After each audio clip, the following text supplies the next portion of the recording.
सबको नमस्कार। तेलंगाना के सभी नागरिक हमेशा लड़ाकू रहे हैं और हैदराबाद के भी इस शहर का फैसला 1 दिसंबर को करेंगे। जो दुबक्का में हुआ वही हैदराबाद में होने जा रहा है। मुख्यमंत्री की कॉन्स्टिट्यूंसी, केटीआर की कॉन्स्टिट्यूंसी, हरीश की कॉन्स्टिट्यूंसी, उसके बीचों बीच दुबक्का ने तेलंगाना में कहां हवा बह रही है ये बताया है और यही हवा हैदराबाद में बह रही है और इसलिए हम विजय के लिए लड़ रहे हैं। हमें समझना चाहिए कि सवाल क्या है हैदराबाद में। हैदराबाद में सवाल यह है कि क्या एमआईएम का मेयर चाहिए या बीजेपी का मेयर चाहिए। इस सवाल पे चुनाव हो रहा है क्योंकि केसीआर को वोट माने एमआईएम को वोट, कांग्रेस को वोट यानी एमआईएम को वोट और एमआईएम को वोट माने डिवीजन को वोट। और इसलिए हमें यहां के लोगों ने तय किया है कि इस बार बीजेपी का मेयर बनेगा। लोगों का गुस्सा है। एक परिवार का राज चल रहा है और एमआईएम भी एक परिवार की पार्टी है। वहां केसीआर है, यहां ओवैसीउद्दीन ओवैसी है, वहां केटीआर है, यहां अकबरुद्दीन है। तो एक परिवार की पार्टी आप बन के रह गई। हमने देख लिया पिछले 6 साल में ये पार्टियां केवल लूट करती है। तेलंगाना में एक ही विशेषता बनी है, करप्शन। और करप्शन में राज्य पर कर्जा, debt on state and asset in KCR ने।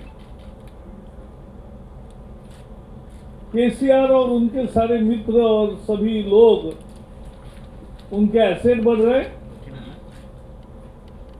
और एसेट राज्य के घट रहे, वहां डेट बढ़ रहा है।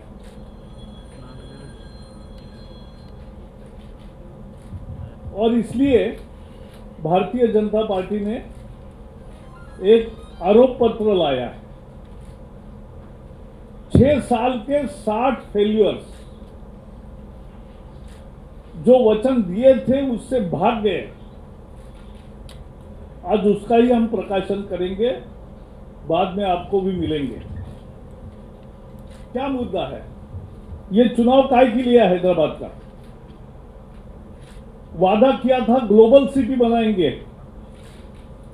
डल्लास, इस्तांबुल वगैरह नाम दे दिया था। ग्लोबल सिटी बनाने का वादा था, फ्लड सिटी बनाकर छोड़ दिया। 15 दिन फ्लड, 6-6, 8-8 फुट, 10 फीट पानी, गाड़ियां बह रही है।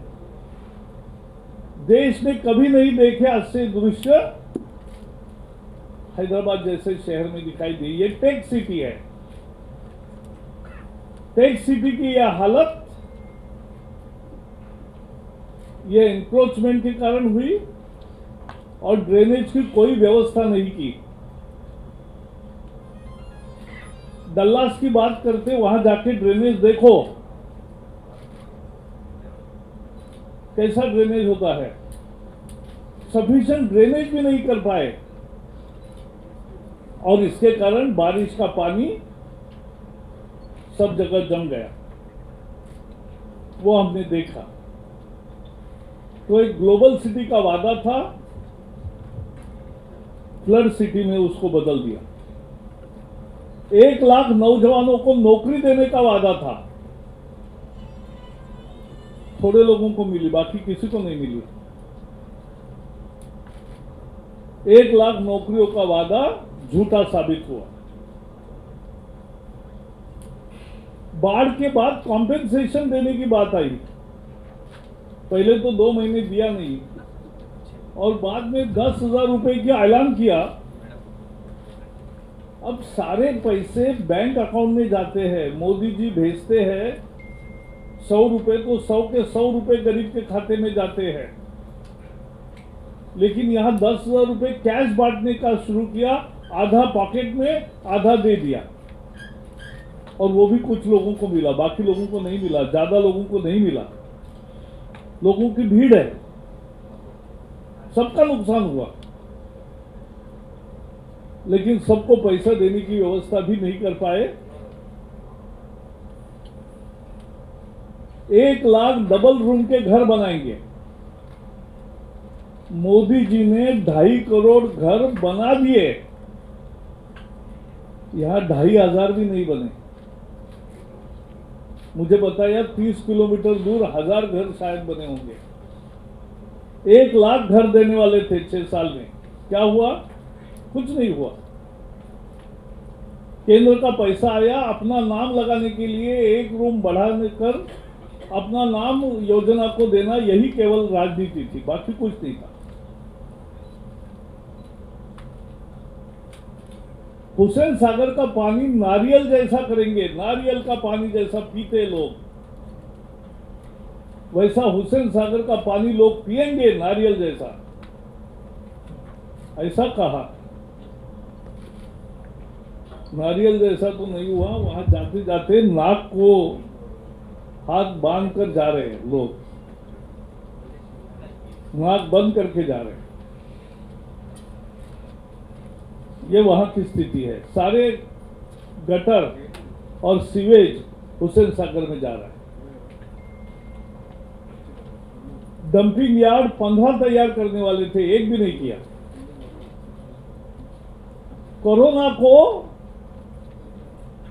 कोरोना काल में मुख्यमंत्री फार्म हाउस पर रहे या प्रगति भवन में रहे और जनता को भगवान भरोसे छोड़ दिया।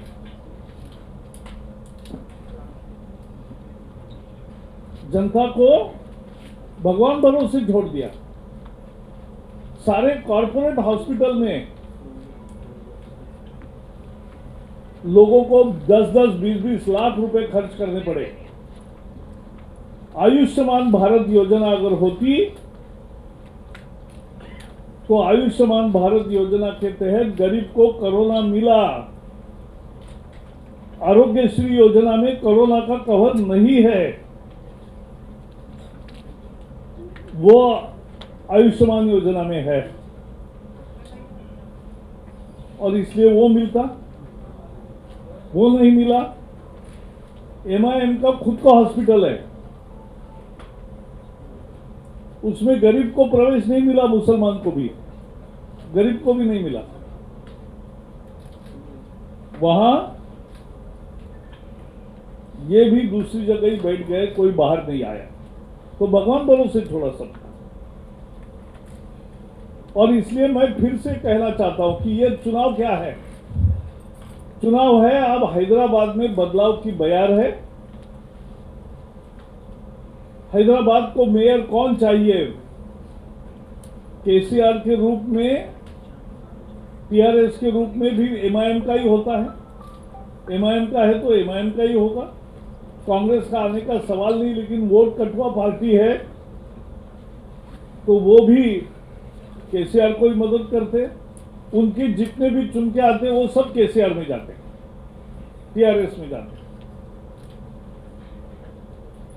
यह हमने देखा है विधानसभा में। तो इसलिए ये लड़ाई है कि कौन मेयर चाहिए हैदराबाद को, ये सवाल है। बीजेपी चाहिए या MIM चाहिए?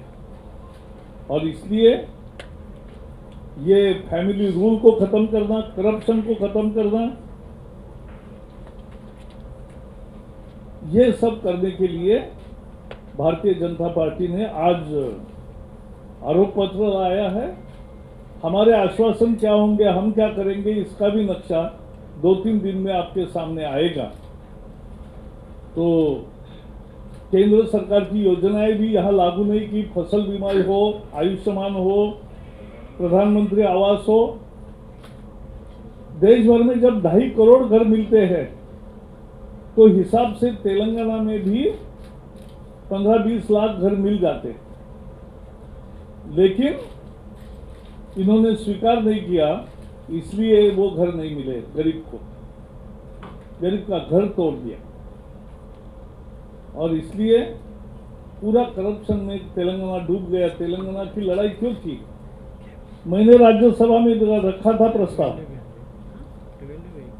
सुषमा स्वराज जी आज नहीं है, उन्होंने रखा। तेलंगाना के लिए बीजेपी का बहुत कंट्रीब्यूशन है, लेकिन तेलंगाना इसके लिए नहीं बना था कि एक परिवार राज करे। तेलंगाना इसलिए नहीं बना था कि वो परिवार पूरी संपत्ति अकूट इकट्ठा करे, उनके साथी लूटे। और एक नया घोटाला है LRS, जिन्होंने जमीन ली, लेआउट बनाए, घर बनाए, पैसे दिए, उनकी मालकी हो गई, रजिस्ट्रेशन उनके नाम हो गया, सब लीगल हो गया।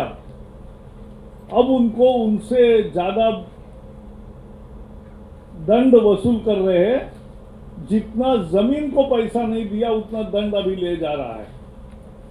ये भी एक LRS घोटाला ही है और इसलिए ऐसे सब जो फेल्यूअर्स है उसके खिलाफ वोट करने का यही मौका है। इतना ही मैं कहूंगा। कोई सवाल इसी विषय पे होंगे तो जरूर पूछिए, मैं बताऊंगा। जी बताइए। केसीआर साहब अपनी रैलीज में रोड शो में बोल रहे हैं कि हैदराबाद अहमदाबाद नहीं है, इस पे आपका क्या रिएक्शन है? उनको लगता है कि हैदराबाद बेटर है अहमदाबाद। अहमदाबाद में 15 साल में दंगा नहीं हुआ।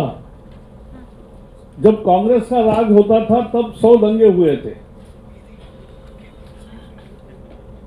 और 15 साल में एक भी दंगा नहीं हुआ। और बीजेपी के 100 शहर में सत्ता है कॉर्पोरेशन में, और 100 शहरों में दंगा नहीं हो रहा है। बीजेपी की यही तो विशेषता है।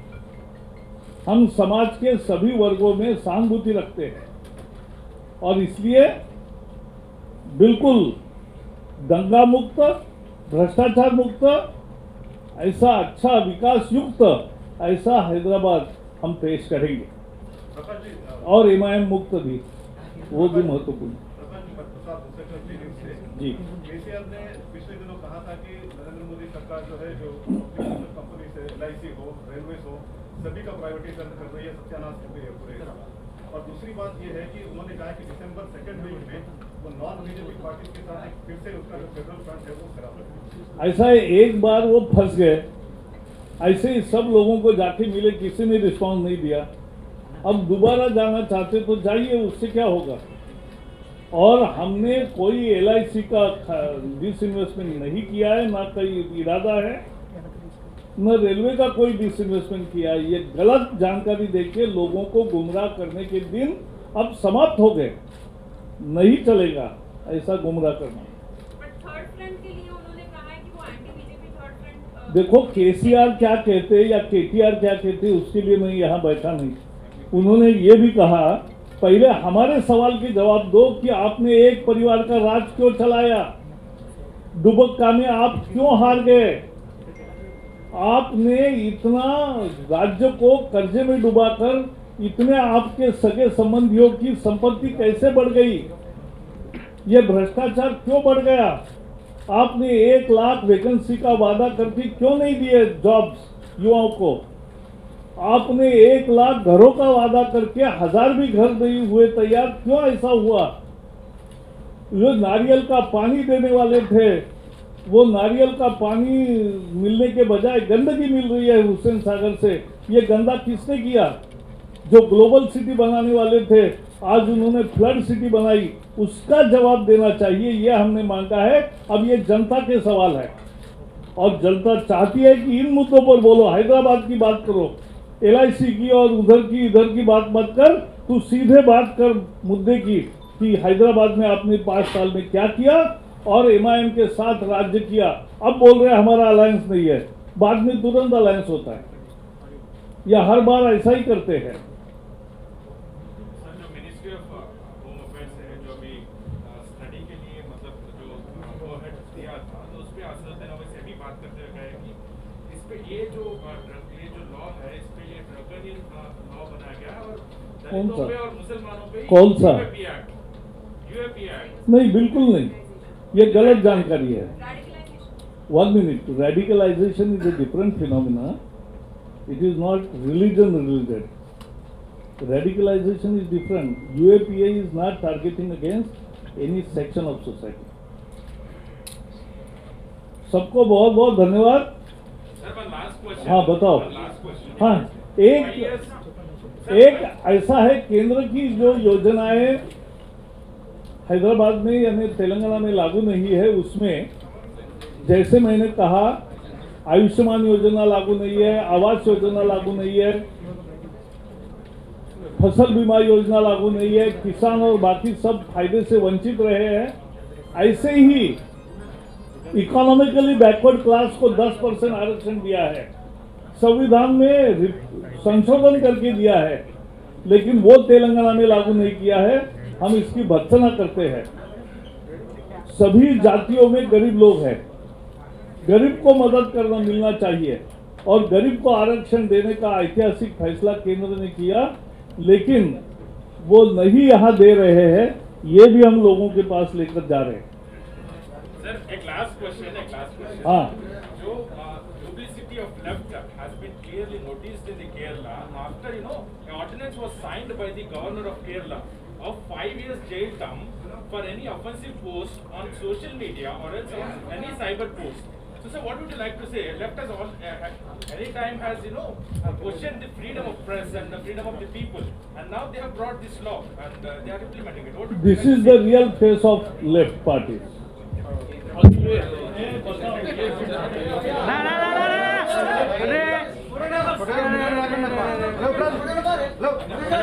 ఇప్పుడు మంత్రి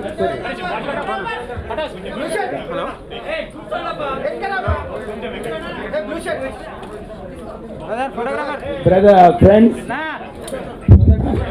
ఈ చార్ట్ షీట్ తో పాటు ఒక వెబ్సైట్ కూడా లాంచ్ చేస్తున్నారు. ఈ వెబ్సైట్ లో చార్ట్ షీట్ ప్రశ్నలు అన్ని కూడా ఆ వెబ్సైట్ లో ఉన్నాయి. దాంతో పాటు ఫేస్బుక్ ఇంకా వాట్సాప్ లో కూడా ఈ చార్ట్ షీట్ అక్కడ మేము పెడుతున్నాం. చింతల రామచంద్రరావు గారు కూడా రావాలంటే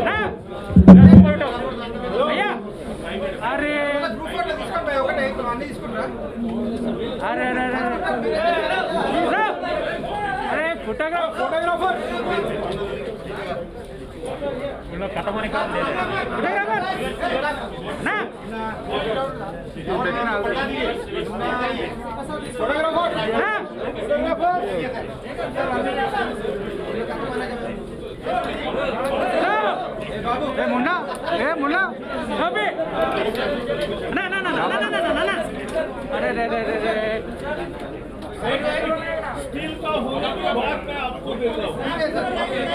सर लाइव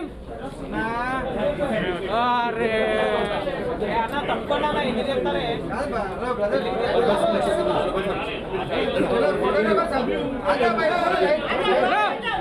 లైట్ కట్ చేయండి, అయిపోయిందా? అరే ఎన్ని ఫోటోలు తీస్తారు మీరు? అరే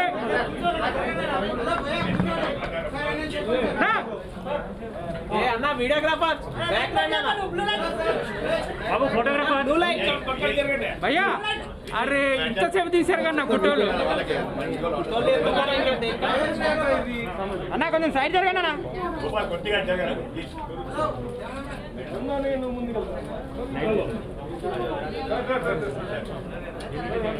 హలో బ్రదర్. అరే